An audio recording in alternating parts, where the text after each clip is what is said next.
Greetings, ladies and gents, and welcome to this latest episode of Tales from Outer Space, taken from the subreddit HFY. The links to all the stories will be down below, and as always, I hope that you enjoy. And if you do, please consider subscribing. Story number 1, Pretty Little Deathworlders, Packbond, Part 1, written by Gifted Earth. Mickey Yamada stared up at the alien sky of a planet Union and wondered how the hell she'd gotten herself into this situation. It was night and the air was chilly. Union's twin moons were both in the sky above Yamada. One was full, the other was a waning crescent. Together they blocked out many of the stars, though some of the brighter ones shone through the glare of the moons to ignite their own patches of visible space. In the distance, Yamada could just about make out the great waves of the stellar sea. Building near a sea on a planet with tides like this would be an act of mass suicide. She took another swig of the coffee and sighed. She was 38 years old, standing on an alien planet, weighed down with the knowledge that her people were a threat from something incomprehensible. Her only conclusion was that the Death Star probably couldn't actually crack a planet. That just wasn't practical. Ambassador Yamada? A small white drone had hovered in Yamada while she was thinking. It was one of the Polaris' nodes. The AI didn't need them, but it had quickly worked out the organics like to be able to look at who they were talking to. The drone had a wreath of little purple flowers on its top. Every AI had its quirks, and Polaris' main one was a love of flowers, which absolutely delighted the doozy. "Oh, hi, Polaris, is something wrong?" "I was about to ask you that question." Polaris' drone hovered. It tilted a bit in the air, mimicking the human tilting their head in confusion and curiosity. "The situation is unprecedented and extremely stressful, and part of my job is to watch the well-being of the ambassador's staff. I'm worried about you." Yamada smiled despite the situation. "Honestly, I'm terrified." She took a deep swig. "Damn, idiot. Humans always knew that there was a chance of extraterrestrials would be hostile. We'd had too many bad first contact situations on our own to think otherwise. But whoever those attackers are, they're incredibly dangerous. We still don't know their motives, let alone their full capabilities." Polaris hummed sympathetically. "Are you okay, Polaris?" Yamada asked. "I don't know if an AI can get stressed or anything, but if you can probably aren't feeling too good." "I am." Polaris halted while they tried to phrase the current state. "My purpose is to preserve and protect the heart of the Stellar League. From the moment I was created, I assumed that the peaceful nature of intelligent organic life would make this much easier. Now I am faced with a very different scenario. I'm stressed, yes. At least that is the best comparison to biological emotions." Yamada finished the coffee. Polaris didn't have much emotion in its voice, but its halting nature of its synthesized words told her everything that she needed to know.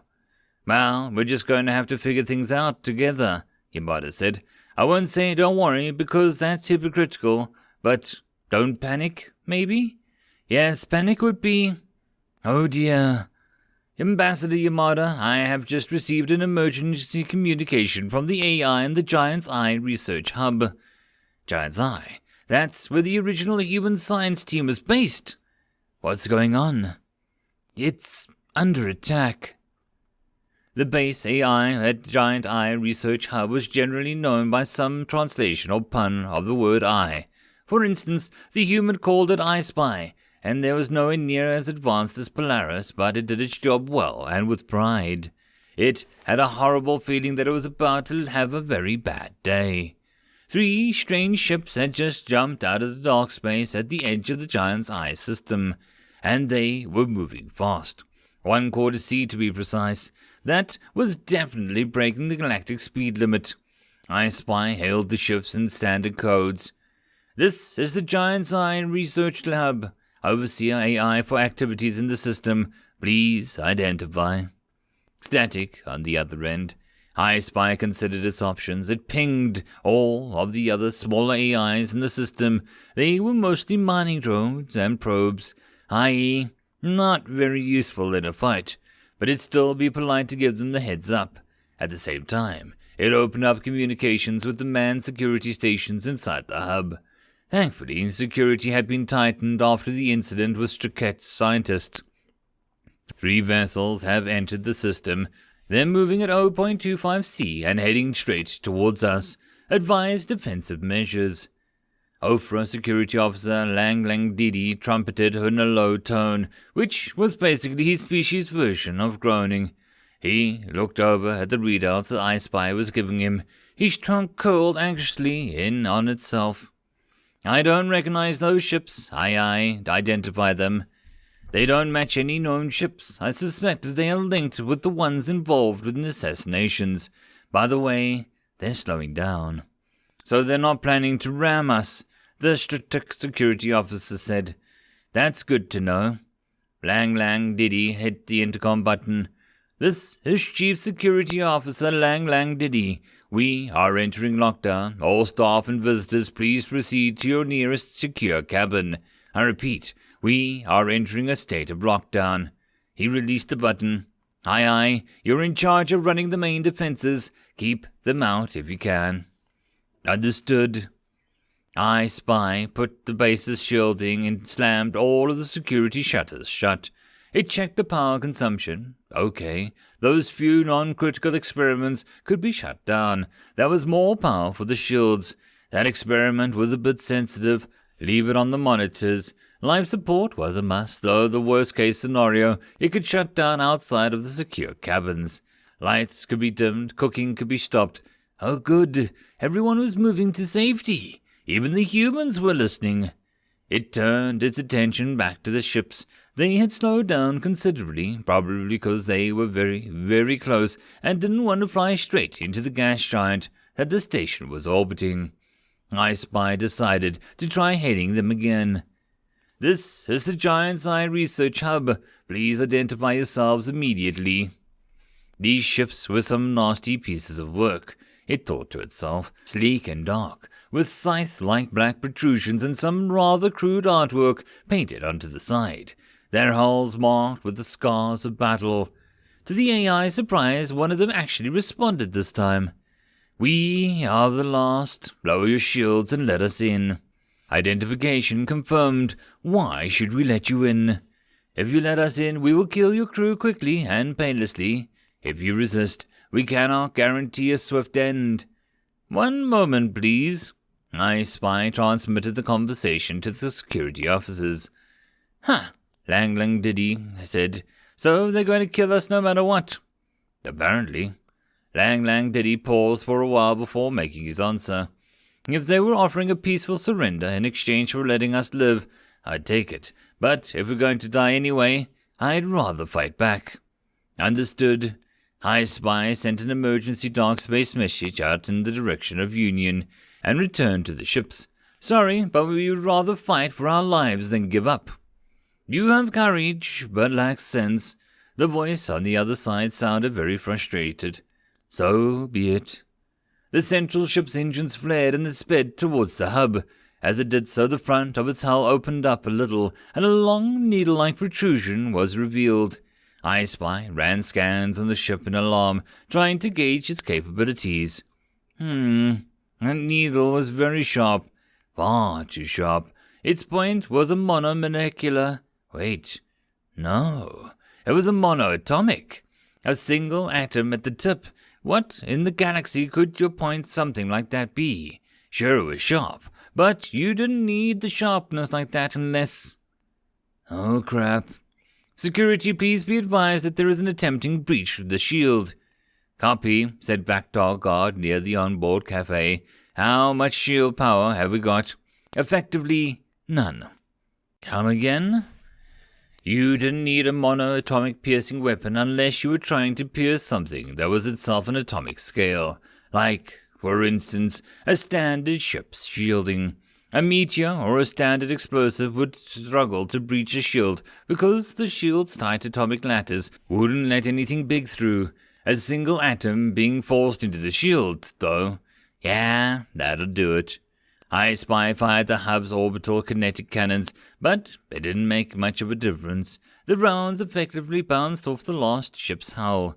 HFY made a note that the ship didn't have any shielding. Weird. A single iron atom hit the lattice on the shield, and the shield flared brightly, trying to hold, then blew apart as the needle forced massive pulse of energy through it, overloading the shield generators and leaving the hub sitting duck. The ship didn't slow for a second, moving the remaining distance inward to the hub's hull, which, to be frank, didn't stand a chance. Even though the needle's tip had broken, probably, it was still unbelievably sharp. Prepare to be breached, HFY said in a voice that probably would have sounded broken if it was any good at showing emotion. Damn it! The devs had decided to include HFY in the next round of beta testing for AI enhancements. It was going to be able to access virtual reality. It could finally have asked Polaris out on a digital date. The senior AI would probably have declined, but HFY still wanted to try. And now it was probably going to die, along with everyone in the hub. The needle breached the hull with ease. No pressure alarm sounded, hardly. The needle pushed into the cafeteria, breaking its meter-thick protective walls. Then, the HFY surprised, it melted, and it didn't melt normally though, instead liquefying and putting backwards to the inner wall. There was a spark, and then the superheated fiery metal started to chew through the wall. Another spark, and it cooled, welding the last ship to the hub and revealing the airlock. The airlock opened. Oh, crap. Meanwhile, in the central lab security room. So, how dead are we? Walker asked bluntly. Don't say that, Mulfer snapped, and keep quiet. These vessels are soundproofed, Calvati sounded out. She was examining the life support readings for the cabin. The life support is going to hold for a while. I don't think he's talking about life support, Bestel grumbled. I think he's talking about things outside that are trying to kill us. Fortunately, thanks to the soundproofing, they couldn't really hear what was going on the outside. The last that stepped out of the airlock was clad head to toe in a padded, sealed suit, complete with helmet. It had a muzzle and long tail, and it stood somewhere between a human and a Vactar in height. In other words, it was pretty tall. In one of its hands it held a strange implement that looked to be a bit like a wieldy circular sword. A cable stretched from the hilt of the box clipped to its belt. A heavy collar was around its neck. It looked around the abandoned cafeteria, serpentine tail lashing. The thing's face was completely concealed by the helmet's visor. The doors of the cafeteria burst open. Guards carrying high-energy weapons burst in, aiming straight at the last. Normal procedures would have been to demand the intruder drop their weapons and surrender. The last did not care about normal procedure. Before anyone could say anything, they pointed the weapon straight at the guards and fired what could only be described as a bolt of lightning from the tip. But it wasn't lightning. It was the same supercharged energy plasma that used by the League, but turned up to incredible power level. The blast chewed through the protections and fried the nervous systems of the guards. They all fell dead where they stood. If HFY had a mouth, it would have screamed. All the guards in the cafeteria, please be advised that its weapon is long range and powerful. Do not stand directly in front of it. A soft ping cut through the copies of the still living guards. It was a ping of another AI making contact. Hello? Giant-Side Research Hub. This was Polaris. What's your situation? Bad. Really bad. I'm going to send you the footage and data through my minor AI in my system. Like a relay. You need to find and show it to the Senate. Do you have any estimation on survival? We're all going to die. That's... Giant-Eye, that's... Don't send military support. I know they're already doing it. Tell them I said that there's no point. You'll just get other people killed.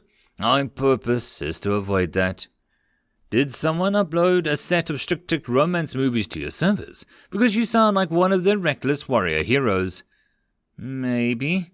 How noble of you. I mean that I'll pass on your message, but help will probably try and come anyway. Good luck." While the conversation was taking place, Sci-Fi was watching the events unfolding inside the hub. The last that had left the cafeteria had gone into the hallways between the various modules, their tail lashing back and forth and they prowled the halls. Interestingly, they were stopping briefly to read signs. If they could communicate with Sci-Fi, they probably had translation software for the League's languages, and this confirmed that. Where were they headed? Looks like they were heading for the main security hub.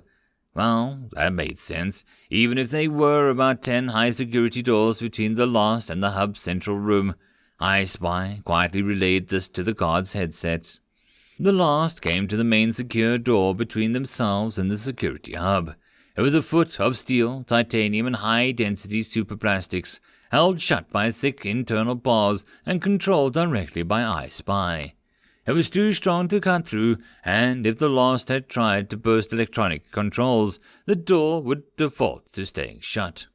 "Guards, this is our best chance. Approach quietly. Lock on and fire when you think you have a good shot. If he sees you, run." A squad of guards were rounding a nearby corner, moving slowly and quietly. Meanwhile, the last was examining the door. They ran their free hand over the surface, tracing the elegant lines carved into it by the doozy. The hand came to the side of the frame, and they stepped back. Their weapon began to crackle with energy once more. With a quick slash, the last had cut a large panel off the wall. It crashed to the floor with a tremendous smash of noise. Inside the wall were circuits and connections that helped to keep the hub running. They were all small, round computer nodule that gave Sci-Fi control over the area. Frying it would keep the door closed.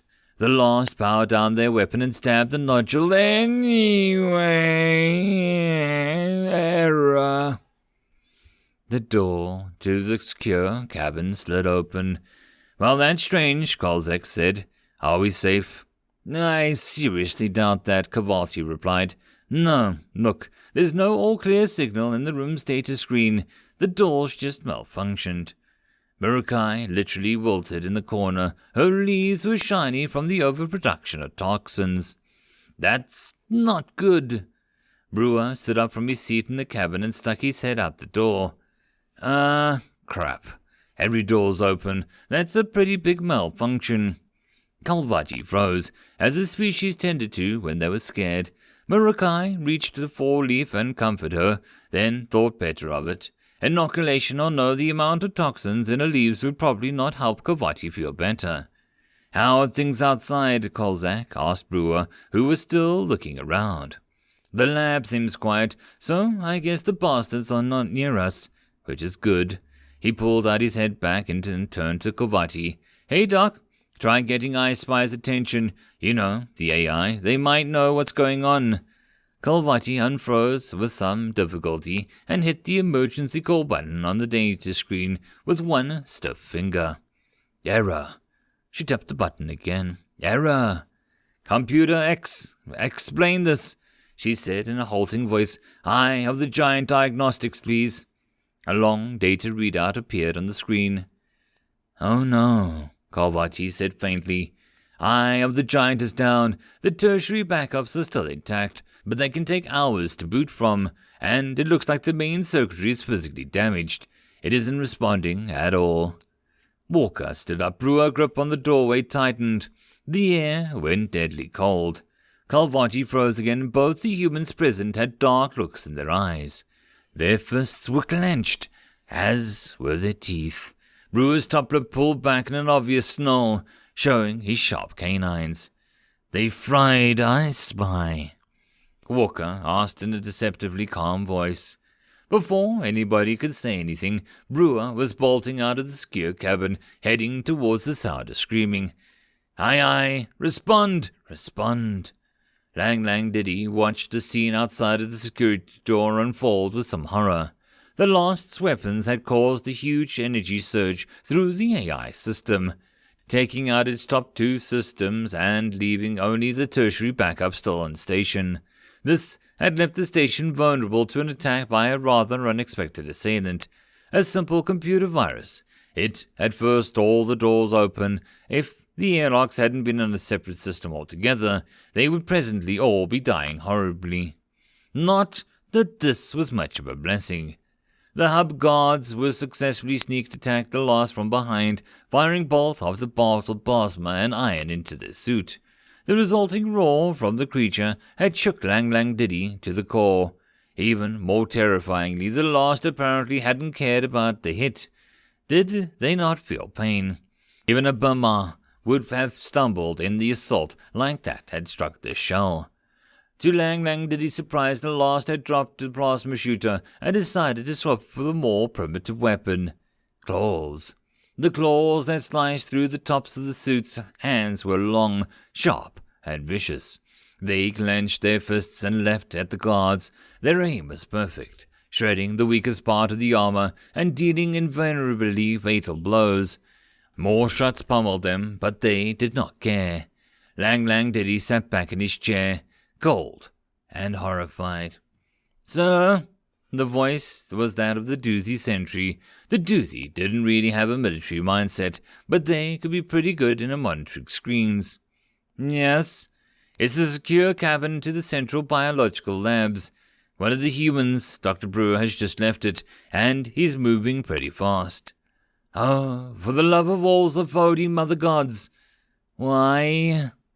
"No clue, sir, but I think he's heading for the last." The sentry's eyes the screens carefully. "Actually, hang on, sir. It seems he stopped. He's, gathering something. What is he? Wait, is that a... Sir, I think the humans are doing something suicidal again."